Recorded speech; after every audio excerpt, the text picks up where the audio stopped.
அவளும் நானும். இது ஒரு காதல் காவியம். 8 ஆண்டுகள் ஆங்கில வழி கல்விக்கு பிறகு 7ஆம் வகுப்பை தொடர பணம் இல்லாத ஒரே காரணத்தால் அரசு உதவி பெறும் பள்ளியில் பாவ விமோச்சனம் பெற்றேன். சேர்ந்தவுடன் தேர்ந்தேன். கணித பாடத்தில் அல்ல, காதல் பாடத்தில். என் உடம்பில் ஓடும் நரம்புகளின் வழி பாயும் குருதியில் சிகப்பு வெள்ளை என்ற எந்த வேற்றுமையும் இல்லாமல் எல்லா அணுக்களிலும் அணு அணுவாய் அவளை உணர்ந்து கொண்டிருந்த காலம். பார்த்தவுடன் பற்றி கொண்ட காதலை தெரிந்து கொள்ள நான் என்ன இப்போது உள்ள தலைமுறையா? இருந்தும் அந்த முதல் பார்வை, முதல் வெட்கம், முதல் முத்தம், முதல் ஸ்பரிசம், அதெல்லாம் இன்றைய சமூக ஊடகங்கள் தராத சுகங்கள். எல்லை கோட்டை கடந்த என் காதல் சேட்டை விசாரணை கூடாரமாக்கியது வீட்டு.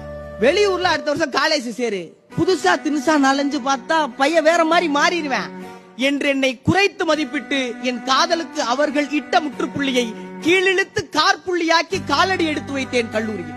3 ஆண்டுகள் என்னவளோடு அல்ல, என்னவளையே முழுவதும் படிக்க துடித்த என் வாலிபம் ஒரு கலைக்கல்லூரி தேடி ஓடியது. அதற்கான எல்லா கதவுகளையும் என் வீடு மூடியது. கதவுகள் அடைக்கப்படும் போது சிலரும், கனவுகள் உடைக்கப்படும் போது பலரும் தொடர்ந்து பலவந்தப்படுத்தப்பட்டுக் கொண்டே இருக்கிறார்கள். பாதிக்கப்பட்டவன் பேசுகிறேன்.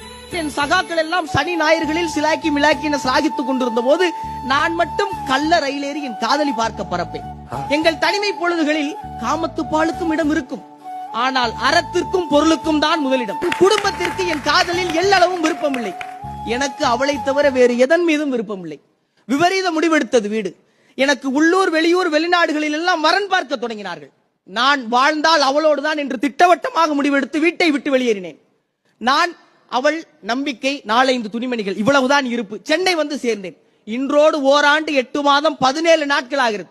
இவெல்லாம் எங்கிட்டயா புழைக்க போறேன், பின்னங்கால் பெரடி தெரிக்க ஊருக்கு ஓடியாந்துறான் பாரு என்றவர்கள் எல்லாம் இன்று என்னை அழைத்து, மாப்பிள்ள எப்பயா ஊருக்கு வரிய, உங்களோட ஒரு செல்ஃபி எடுக்கணும்யா என்று சொல்லும் நிலைக்கு இந்த கடற்கரை நகரத்து கதாநாயகர்களுள் என்னையும் ஒருவனாய் உயர்த்தி நிறுத்தி இருக்கும் என்னவளின் பெயரை தலை நிமிர்த்தி நெஞ்சுயர்த்தி நரம்பு புடைக்க சொல்வேன். அவள் பெயர் தமிழ்.